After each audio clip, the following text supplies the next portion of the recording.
What's going on, guys? Chandler's Legacy Farm here. We're going to be testing the zero tolerance knockoff. This is the zero tolerance clone, and what I want to do today is see if a fighting style knife like this can flex into a woodworking knife, right? So this is what you would call a military style survival knife, right? It's got a guard, so that's always can be an issue whenever you're trying to do woodwork and getting over it and everything. So we're going to try that out today. We're going to be doing some batoning, build a fire with this thing today.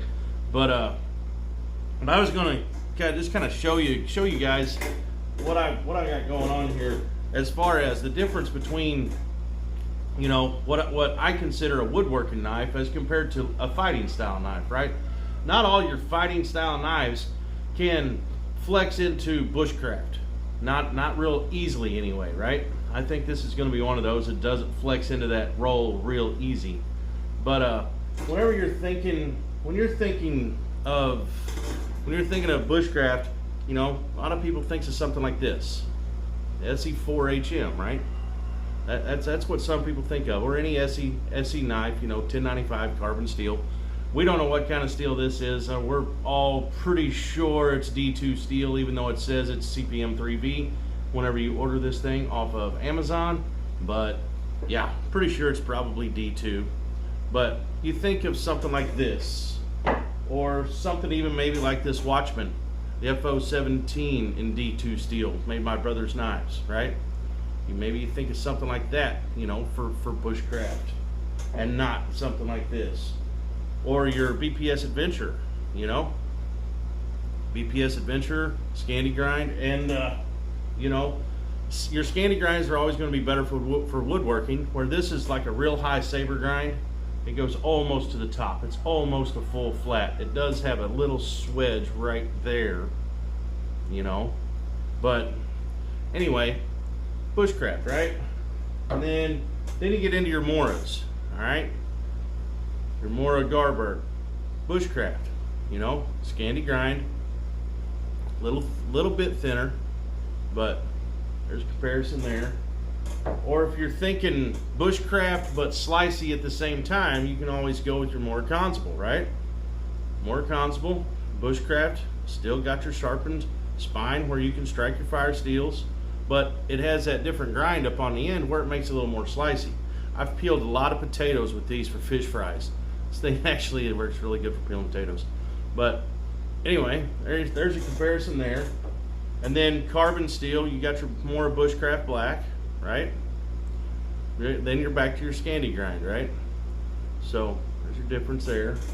Now when it comes to your fighting style knives that will still flex into bushcraft, I can't think of anything better than the Cold Steel SRK, okay? I can't think of anything better because it doesn't have a guard. See, it's got a guard to get over. This one don't, right? This one will still strike your fire steels. It's got a sharpened spine. The spine on it is sharp enough to strike your fire steels and scratch fat wood. Same length blade, same, a lot the same, only it has a saber grind. Sort of, well, this actually kind of has a hollow grind. I don't know. I'm kind of torn on what I really think it is. But anyway, it's I think it's more hollow than saber, kind of a hollow grind. Anyway, that is a excellent cross in between bushcraft and fighting style knife. This is my farm knife. This is the one that I use on the farm. Yeah, this one's the one that stays on my side when I'm out building fence and messing around. I'm sure I've got other videos on this knife, and you'll watch those if you wanted to. But yeah, this is a great crossover knife between a fighting style knife and a fighting style knife and a bushcraft knife, right? So then we can go into all your Gerbers. They have a strike. They've got a sharpened spine, you can strike fire steel, but the guard on them's not real big, so it's easy to get over that, right? Now this one has got a serrated edge, so it wouldn't be, as good for bushcraft, but there's what it looks like compared to the, LMF2. I think that's what they call it. Gerber LMF2, yes. But yeah, that's what that difference is. And then you can always go with something like your Prodigy, you know, your Gerber Prodigy. Great little knife, same deal, sharpened spine. You can get right over that guard, you know. These are fighting style knives. It flex into bushcraft. And of course your Gerber strong arm, right? Can't never go wrong with a good strong arm. They're great knives too. But yeah, there's kind of what you're looking at here with a zero tolerance as compared to something like this. All right, so this is a fighting style, military fighting style knife, right? So we're gonna see how well this thing can feather stick, if it can scratch fat wood at all. I know it's gonna be slicey. It's got that grind that's, I mean, good for slicey. It's got a, you know, almost a full flat. So it's gonna be good and slicey for sure. This would be a great camp knife. I mean, for preparing food, yeah, I mean, all day long prepare food with this thing. It would work great. But the tip on it, it's still relatively robust tip, you know. It's I think it'll hold up to some abuse, you know. A lot of times you go to batoning some of these knives like that's got a guard made like this. The guard will loosen up, or maybe the handle scales will loosen up. And this pommel may loosen. I don't know. It's got a screw here that screws into the bottom. So I don't know. We'll try to check that as we go and see if anything gets loose. But I've got some wood here. We're going to baton, and we're just gonna see what we can do with this thing and see how it works. So I'll get you guys panned down to the wood, to the stump. We'll get this thing going. All right, here we go. We're just gonna knock a corner off of this. Just knock a corner off. Let me get this thing turned around here. All right, see what I'm doing. I think it'd be a little bit too wide to try to. Now this has got some knots in it. So, got that chunk off of there.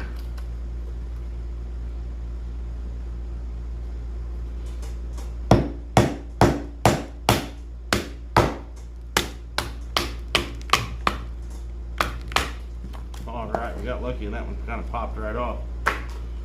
Just trying to get this thing a little smaller so I can actually span the whole thing pretty much.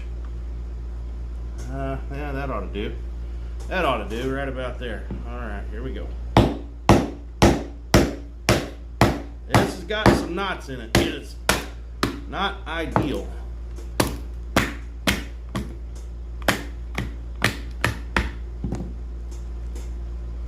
Alright.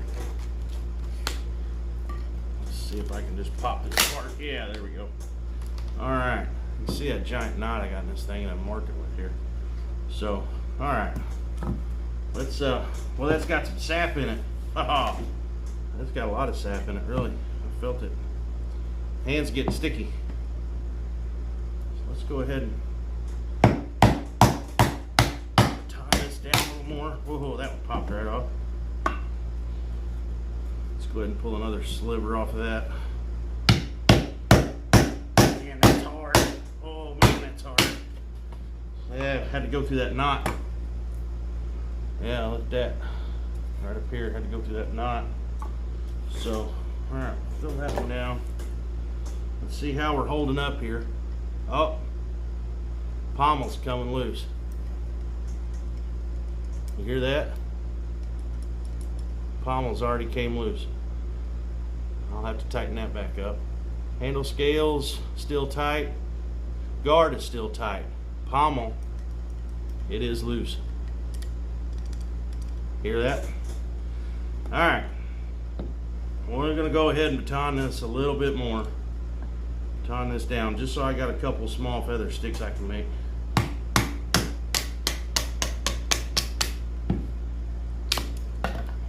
Alright.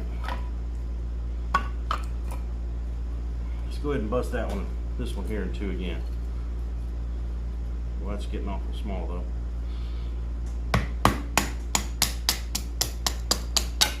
Okay, now we'll make feather sticks out of these three little guys here. All right, make some feather sticks out of them.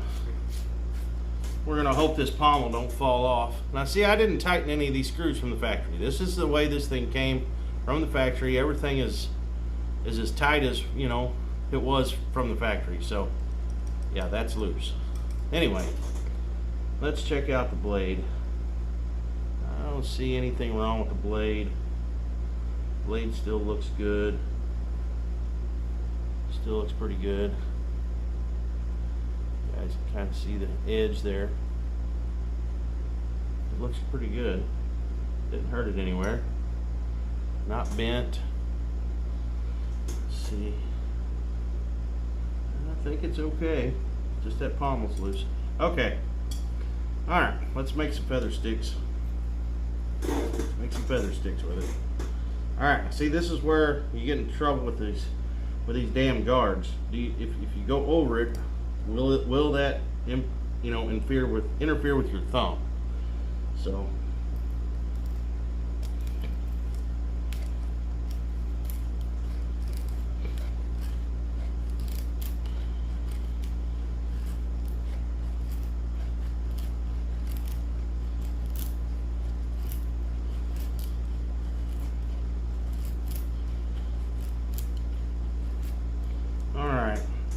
it's kind of an ugly feather stick, but there you go. It's kind of ugly, but it'll do. Let's see. Sorry guys, I'm a little bit snotty today. I've kind of been under the weather for a few days here.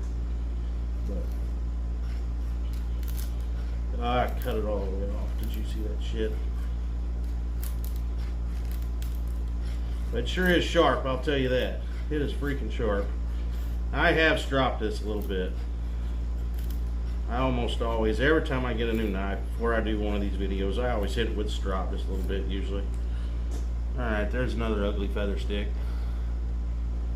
But it's doing a fine job at it. Rattly ass thing. Alright. Yeah, that guard is a little bit, kind of see where it's pushing in on my thumb right there actually. That guard's, let's see, let's go behind the guard on this one. We'll just go behind the guard.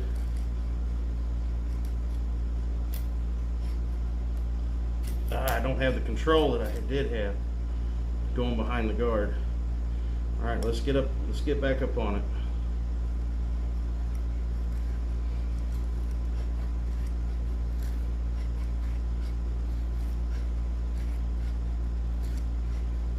Yeah, this piece just don't want to feather like the other ones did. Yeah. Anyway, that's pretty shitty. That's very ugly, but that's what we got out of it anyway. Yeah, that guard. It's typical fighting style knife with a guard. Basically, it's in the way. Cut it off if you're going to use this as a woods knife, right? So, all right. Now, let's see if it'll scratch fat wood. It might scratch some fat wood right here, maybe, just because of the chipping that's on the blade. It might, I don't know. Let me get some fat wood out here. So I'll get out Old Faithful here. All right, let's see. Yeah, it's not gonna scratch shit. Well, right here, it's a little sharp. Right here, just a little sharp, maybe. Yeah, it's not gonna scratch shit. So we're gonna have to we're just gonna have to make some little bitty curls out of this. So what we're gonna have to do,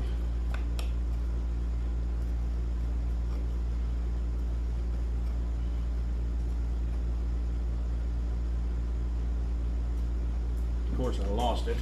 Look at that crap. All right.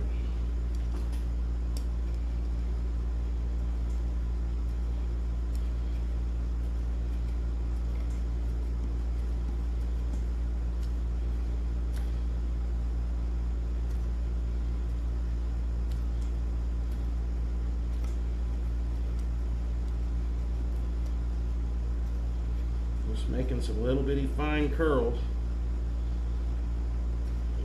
Alright, hopefully one of those will take a spark. I don't know. I like having some fuzz off of the off the fat wood to get things started with, so I don't know. I'm not having a lot of faith here. Alright, let's see if this thing will strike a fire still anywhere on it, but I doubt it. I don't think it's gonna strike nothing anywhere. Alright, let's see. Oh, it'll strike right there at that swedge, right there. Well,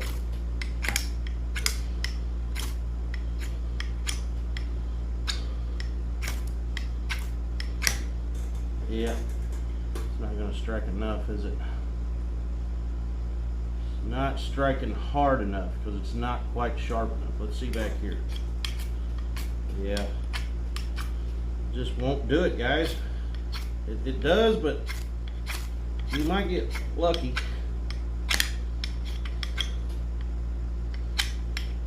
Yeah, that ain't gonna work. So, let's see if I can get it going with this. I'm not even sure if I can get one going today with this. There we go. See, gotta have something sharp, something very sharp to get that shit going. And that knife does not have anything on it sharp enough to make that happen, except for the actual edge of the blade, you know. So get up there, get up there. There we go.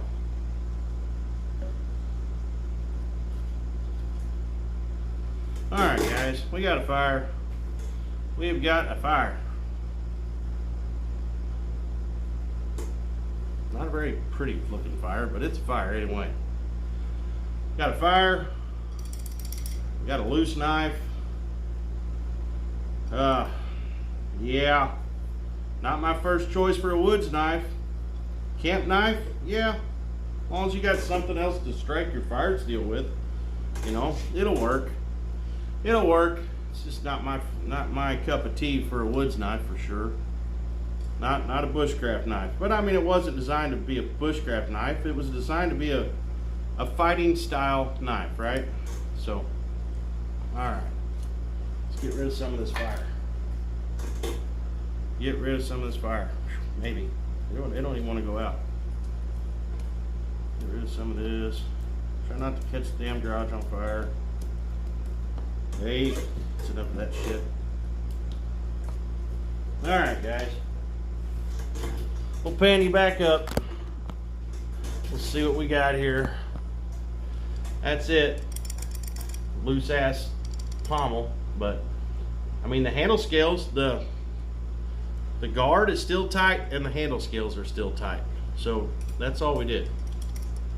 Just lost a little bit of tension right there.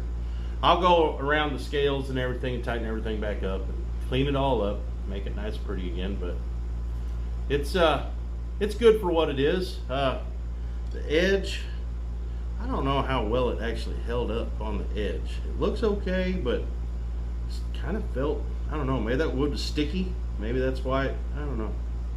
I'm sure it's still pretty sharp. But anyway, guys, that's all I got for today. I just wanted to compare this to some, you know, other style fighting knives and compare it to your bushcraft style knives, and you know, that's annoying. But anyway, that's it, guys. This thing came with a great sheath. That sheath is awesome. I mean, the sheath is great. The retention, everything about this sheath is great. I picked this thing up on Amazon for 55 bucks. For 55 bucks, how can you go wrong for, you know, a knockoff of a over $300 knife that, you know, does everything that it does. Basically, it'll do everything that other knife, you know, for $330 will do. But I don't know. All right, guys, I'm gonna get out of here. If you like what I'm doing, like, share, subscribe, all that good stuff. I'm getting pretty close to 1,000, so getting kind of excited about that, getting 1,000 subscribers. But anyway, I'm out of here, guys. We will see ya. What's going on, guys? Chandler's Legacy Farm here. We're gonna be comparing a knife today. We're doing some woodwork with a knife that I just got. This is the